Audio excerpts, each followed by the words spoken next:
Welcome, everybody, to another episode of From Adversity to Abundance podcast. I am your host, Jamie Bateman, and I am thrilled today that we have fellow podcaster and fellow real estate investor, Brent Bowers. Brent, how are you doing today?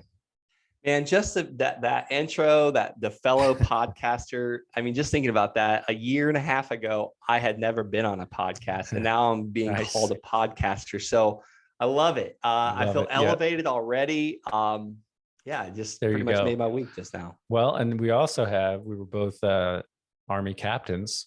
We have that in common, so we can talk about that. No, I was not a captain. Oh, you were an Army officer. First lieutenant. I All got right. the heck out before they made me captain, because that's a lot of responsibility, man. Yeah. Well, I wasn't too far behind you in getting out, though. But anyway, I'm excited to have you. I asked Brent, for the listeners out there, I asked Brent before we hit record, which business do you want me to associate with you with? And because Brent, you've got what, 5 or 6 businesses that people know about at least. Yeah, that's right. The ones I tell people, there's some that I don't even tell my wife about. Not that they're weird or anything, but she would just be like, "Are you serious?" So I just stopped talking to her about it. Yeah, no, that's pretty. Yeah, that's. I've gotten to that point too, where it's like, I just created a business yesterday. Yeah. So, but Brent Bowers, the land man, you said what might be a good one, or the landshark.com, I know is one of your sites, right? Yeah, we got the landsharks.com. That's the one I'm one of the ones that it's one of my more exciting businesses, I should say. Gotcha. Well, before we dive into your background, why don't you touch on exactly kind of what you have going on today? I know it's 27 trillion things, but kind of at a high level, who are you? What do you do? Yeah, who I am. I'm a real estate investor. I'm a business owner. I have a team. And let me put some emphasis on my team. I literally just hung up with my executive assistant. She lives in Florida as well, but she's pretty much in the middle of the state. And I told her, I was like, I couldn't do it without you ladies. Like, you guys pretty much run the show. Most of the time they're telling me what's going on. I'm the guy that's like, "Hey, we should do this." And they're the ones that's like, "Well, have you thought about this, and that?" Like the second and third order effects of it. Right. So it wasn't always like that though. 2007, I just got my real estate license. I always wanted to be a real estate rock star. And I had to take that freaking test like 3 times. I have a lot of excuses why, but here we go. It just took me 3 times to pass a Florida real estate license. And then I'm one of those guys, I just take action. I bought my first rental in 2007, right after I got that license. And then 2008 happened, and it's like someone ripped the rug right out from underneath me, and I quit. I pretty much quit on real estate. Okay. Now we're going to get into that. And for those who are unaware, Brent you were on our Good Deeds note investing podcast with Chris and me, and I had some feedback from somebody afterwards. It was like, actually recently, he's like, "Oh, I remember that guy. That dude's a hustler, man. That guy's a baller." So, man, wait a minute. He must have listened to somebody else's podcast. Yeah, probably he meant the host, I'm sure. Okay, but that's what he meant. But no, I mean, from your story, I do recommend the listeners go back and listen to that, because we're not going to cover all of that detail here, but as far as your investing story, but you are definitely an action taker, for sure. So 2008, well, I guess quitting can be an action, right? Yeah, absolutely. We all quit, Yeah. I remember my freshman year in it was my sophomore year in high school football. I was going to quit, and my dad talked me out of it, because I was doing 2-a-day practices in the summer while running my lawn service. And I was just smoked. And I was like, I shouldn't be doing this as a kid. Like, I got in my head again. I'm like, why am I doing all this? Mm-hmm. And my dad just talked to me about your team. Like, you're going to let them all down if you quit. Mm-hmm.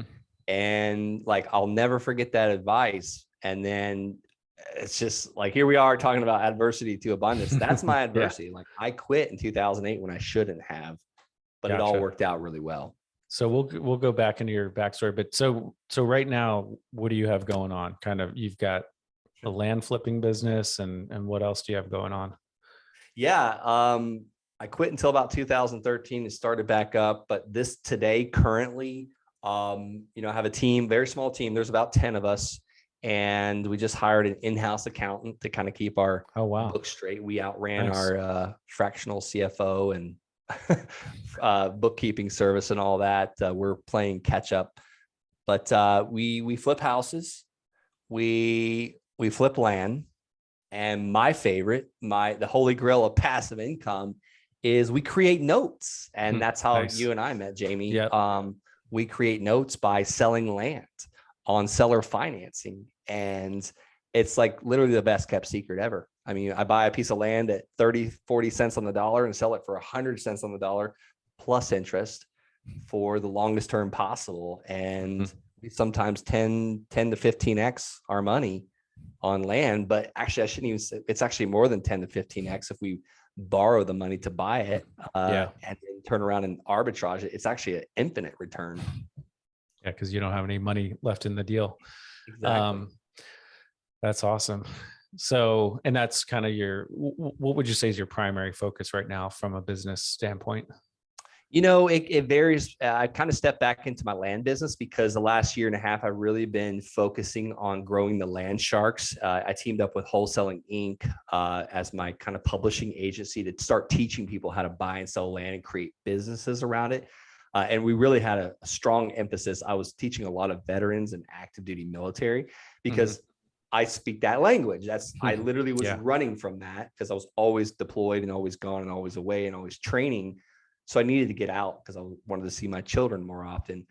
So I talk very well to people that are kind of going through that same thing, but that's been my focus for the last year and a half. I've now stepped back into my land investing business because I want to keep building that.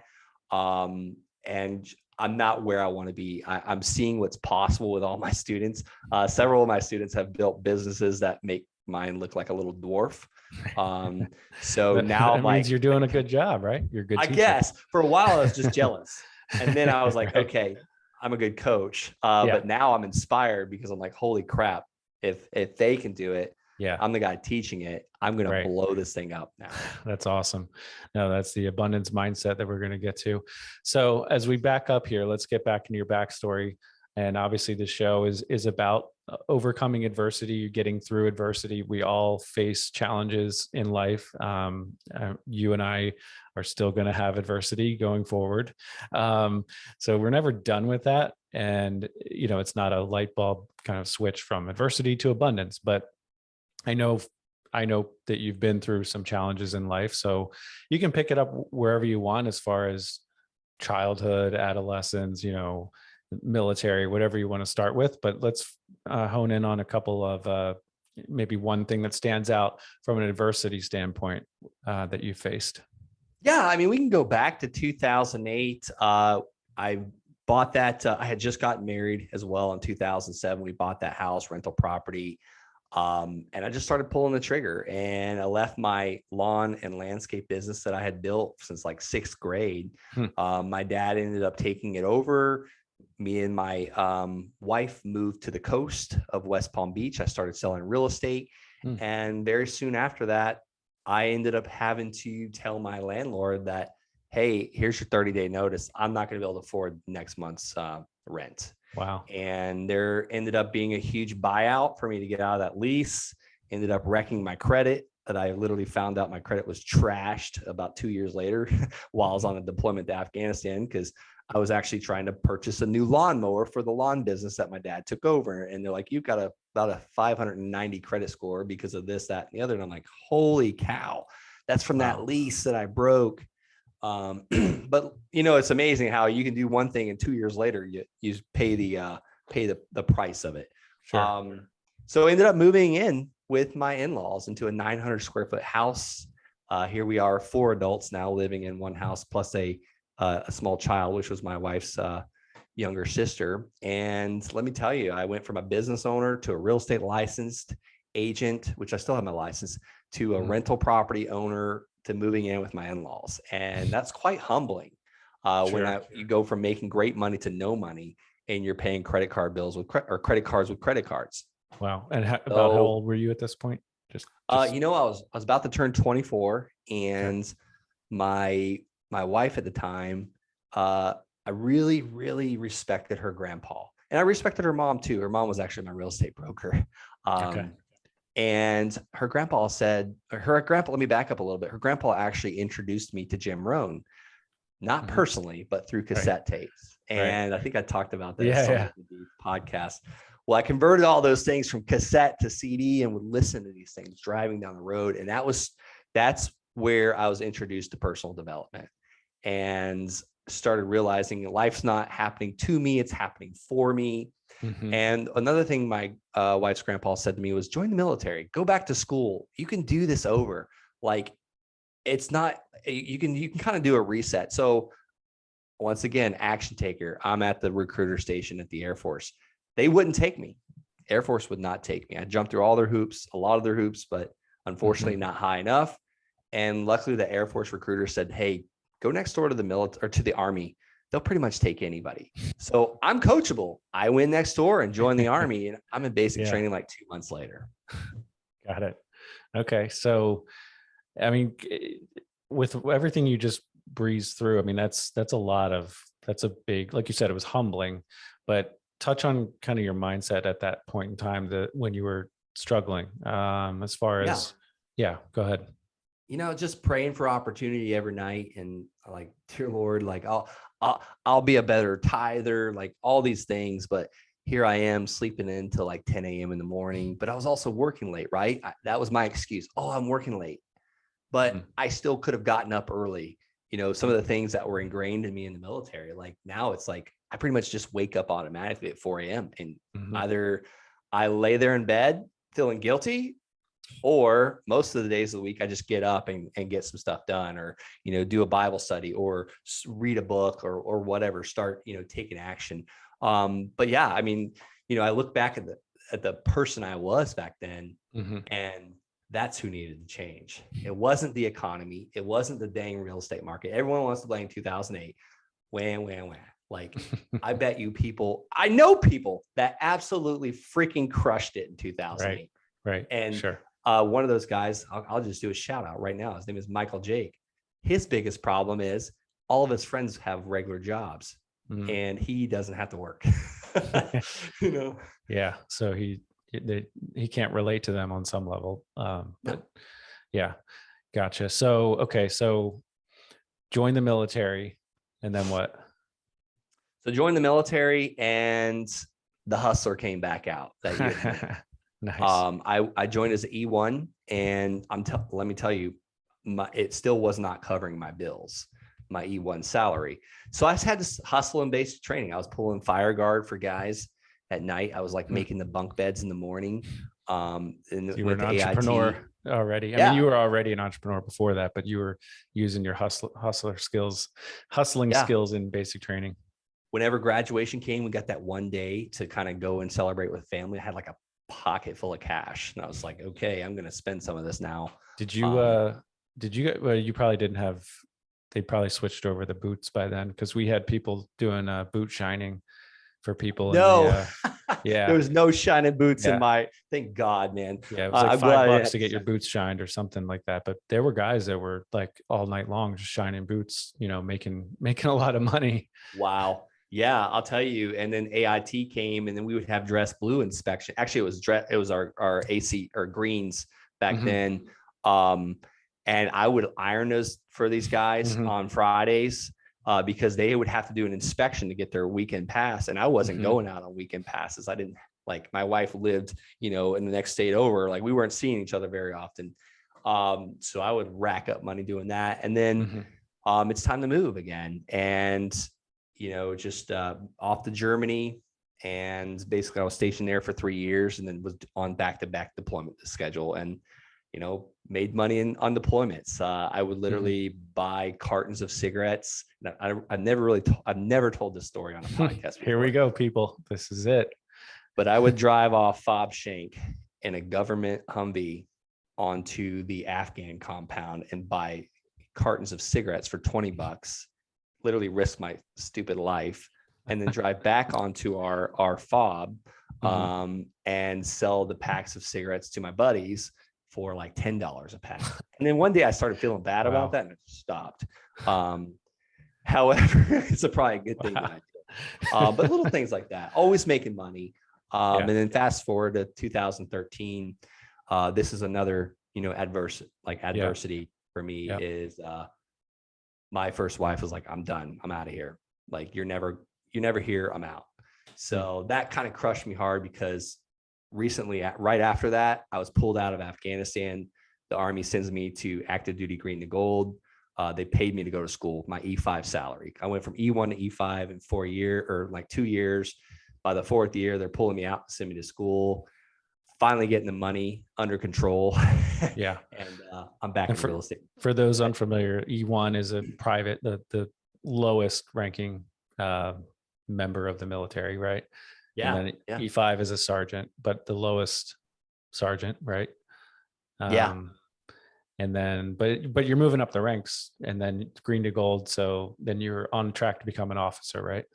Right. Exactly. Okay. 2013, I get, I take my rank off, but I keep my E5 status. I'm paid. I'm literally still active duty, getting paid to go to school, which was amazing. I had to build these huge packets and it took me 2 years in a row to get accepted. But I literally had the opportunity of a lifetime in the military. Now I'm getting paid to go to college. I buy a rental house right next to the college. It literally touches the land of Florida Tech.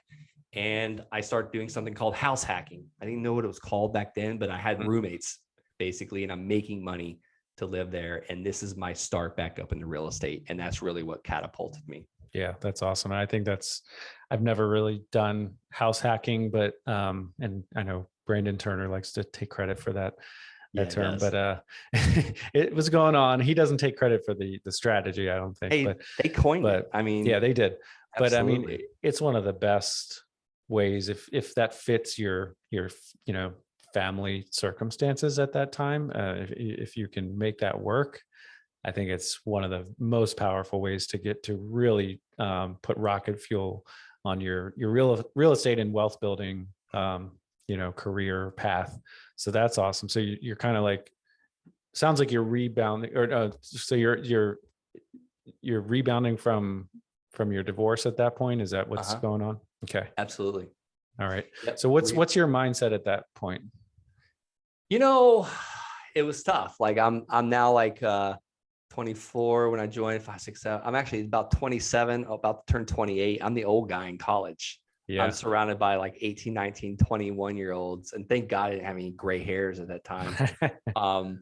But I just put my head down and did I'm literally taking like 8 or 9 classes because I have 21 months to get a 4-year degree. And a lot of my, none of my, I won't name the colleges for the sake of your podcast, but none of my credits transferred from this university of blah, blah, blah online school that I've been taking for the last 4 years. Oh, so I'm taking like 9 classes and fixed this house up, house hacked it, and literally did what's called a VA streamline loan. And the bank actually refinanced me within like 2 months of living there, lowered my interest rate, and then gave me $55,000 cash. And I purchased the house down the street.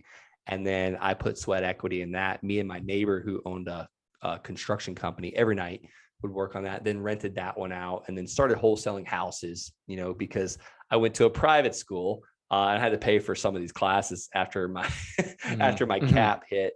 But that introduced me to wholesaling houses. And then during that time I met my wife, Emily, the love of my life. And we decided that she's going to come with me to the next duty station. We got married, and now we have 3 children together. Nice. And again, this show is not about me, but so we were both Army officers. I also ran a lawn and landscaping company back in the day. Kidding. Which is still in existence today. It's not, I don't own it, but, and then my wife's name is Emily as well. So that is wild. So I knew everything except for the Emily. I didn't know your wife's name was Emily. Yeah. So yeah. We better check. We might live in the same neighborhood. No. What's your name again? No. There's actually a funny thing. just resigned permanently from my position with Department of Defense. I was working part-time for about 7 years, I guess. But there was another James Bateman there, and turns out the crazy part is, so out of this huge organization, there were only 2 James Batemans, and then he comes into my organization. We're in the same organization, like small, group. And then one day I'm walking by him, and we realized that somebody says like, "Oh, how was your birthday yesterday?" to him, and it had been my birthday. So yeah, same birthday, same name. Kind of crazy. There's some stories That's about that wild. one, but yeah. So hopefully, I don't even want to ask you what your birthday is, because that would be too weird. I'll tell you after you stop the recording. All right.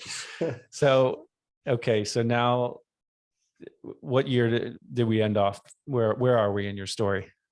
Yeah, we'll just fast forward to jumping out to 2015 when it's time to move to Fort Carson.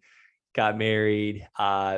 Very soon after, we found out we're having a baby, and we bought our first house at Fort Carson, Colorado. And I used the equity from that third rental property, took out a home equity line of credit, and bought a triplex right in the city of Colorado Springs.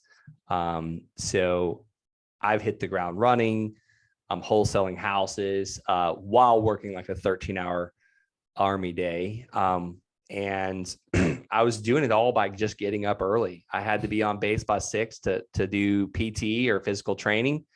And from 4 to 6 was my power hour. And I really had a huge why. And a lot of times people are trying to figure out their why. And I didn't know what mine was until I finally got out of the military while I was working so hard. But my why was, I was not going to let damn history repeat itself again on me. Like, I was not going to have another wife, take off, because I'm always gone, always training, always deployed, always away. And, I loved being in the military, but it was hard. It's hard on the family. And now I've got children, and it really hit me when that first baby, my first son came out, and I was like, okay, I've got about 2.5 years. I put in my packet, even though everyone was saying, don't do it. They're not going to approve it. They're not letting Army officers out right now. I didn't care. I didn't listen to the naysayers, because there's always someone who's going to try and tell you to not do something. Mm-hmm. And literally a girl with the same year group as me got denied. And, by the grace of God, they approved mine. Or maybe I just sucked as an Army officer. I don't know. But, and that was my timeline. I had about 2 years to make it work. And I was searching for answers, kind of like the Adversity to Abundance podcast.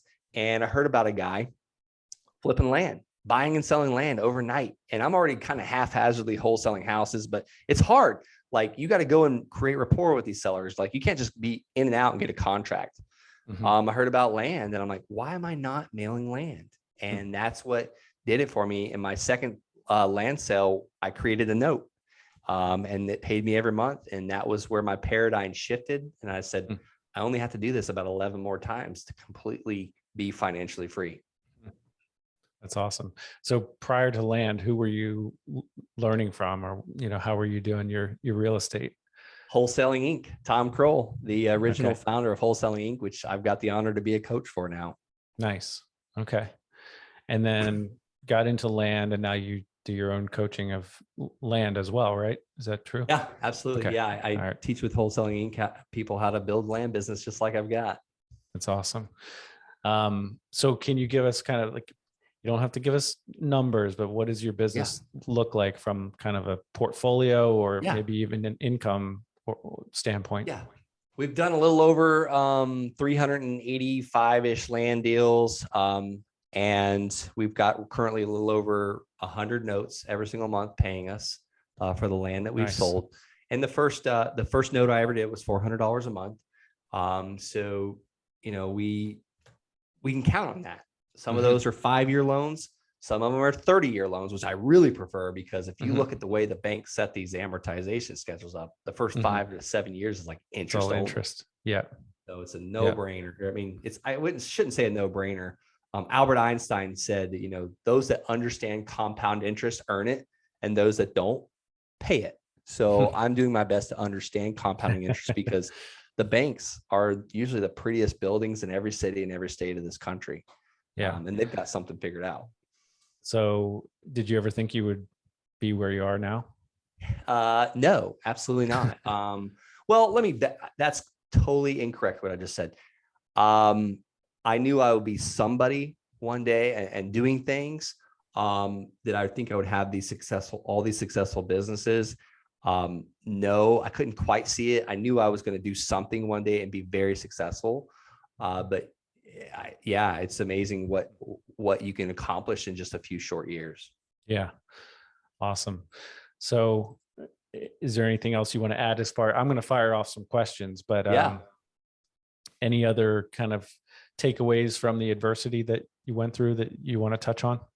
Yeah, I mean, it just taken straight from the Bible, this too shall pass. There's peaks and there's valleys. And if it wasn't for the valleys, there wouldn't be peaks. If it wasn't for the peaks, there wouldn't be valleys. So we have to go through that time. And, it's hard to say, or it's hard to like really appreciate your situation when you're going through it, but you just got to enjoy the ride. And sometimes it's going to be raining on you, and sometimes it's going to be, sunny roses. And I'll tell you, it's just like, you just got to just keep pushing forward and just take the action. Really. I mean, we got libraries that we can go into for free and learn this stuff.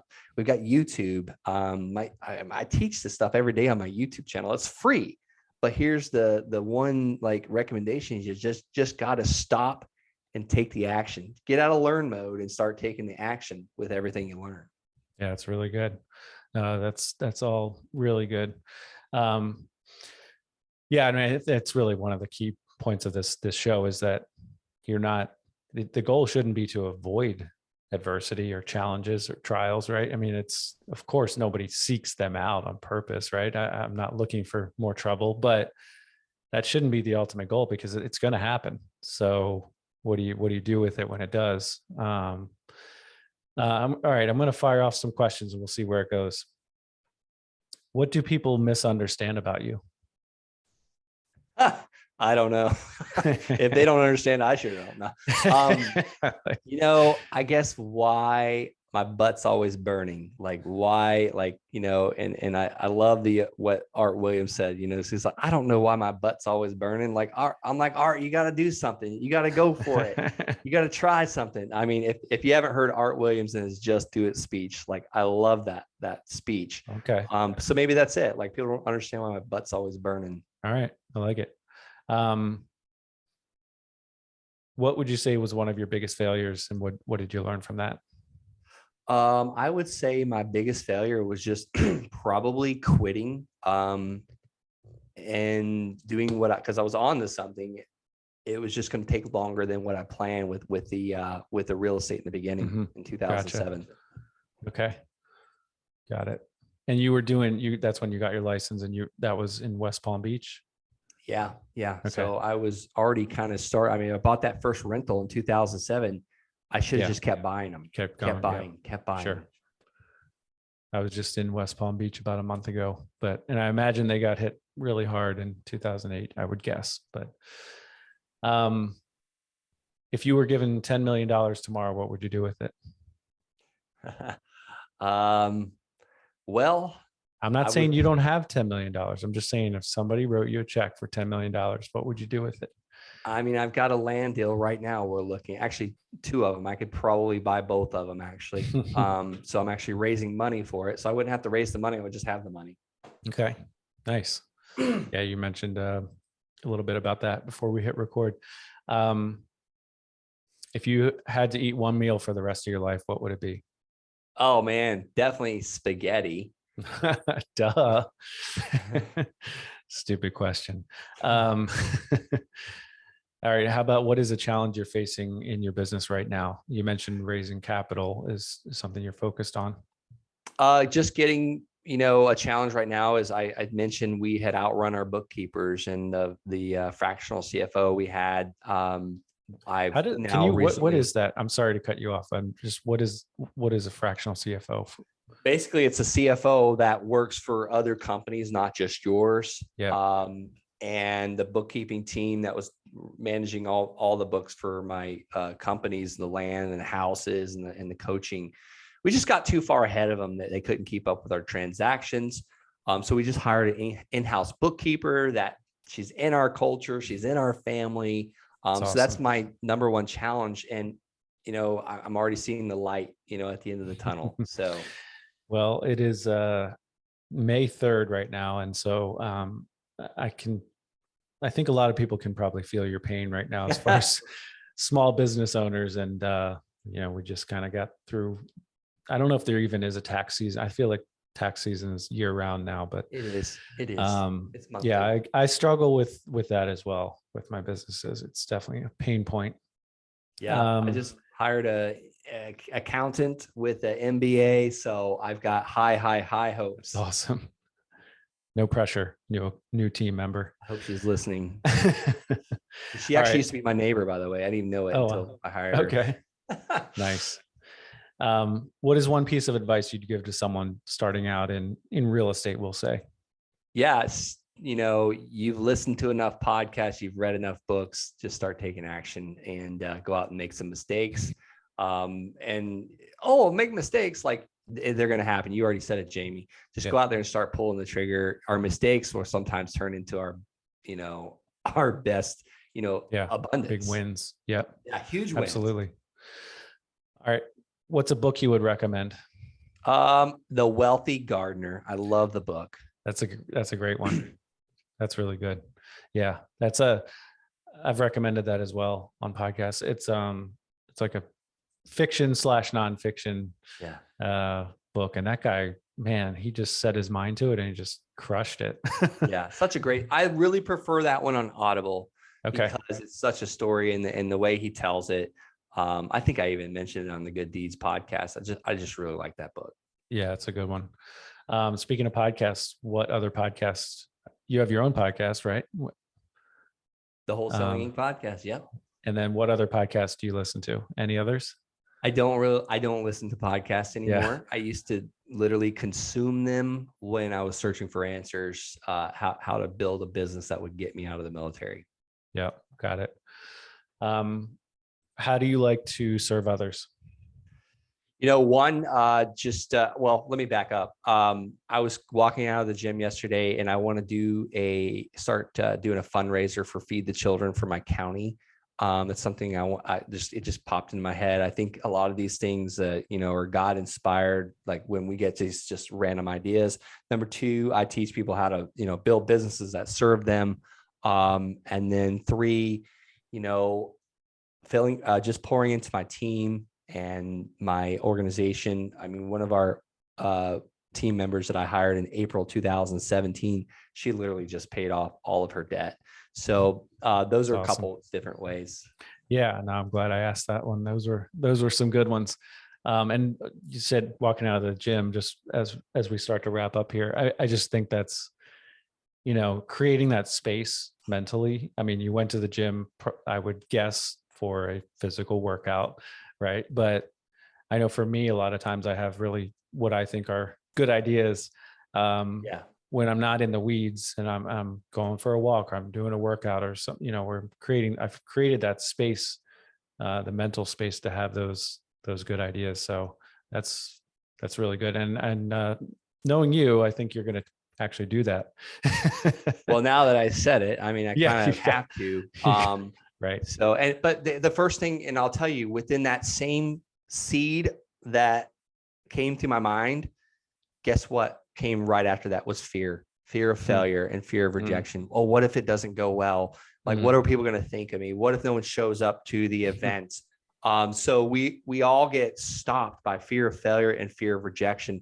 And I know exactly why we have these stimulating thoughts and these ideas, and that while we're usually getting some type of physical activity, or, oh, you know what, I'm just going to make that call, like whatever. I don't know why I've been shredding it, is because when we get up, when we build up something called endorphins, it is literally the antidote to cortisol. Cortisol is fear. It's the pause button. It's what kept us alive, when we were running from the saber-toothed tigers. But the antidote, I should say, is the endorphins. So that's why people need to get out and take those walks or take those jogs, or or just do push-ups and air squats and some jumping jacks right before they go into that tough meeting, or they got to make that phone call that they're afraid to do because we're afraid that that person on the other line is going to reject us. Yeah, that's awesome. But I thought you'd reached abundance, and then you don't have any more fear. It's a daily, it's like Jim Rohn says, you got to take a shower at least once a day. So, I mean, I'm in Florida right now. I pretty much have to take twice a day. But the motivation wears off. It's a daily battle. It's just constant.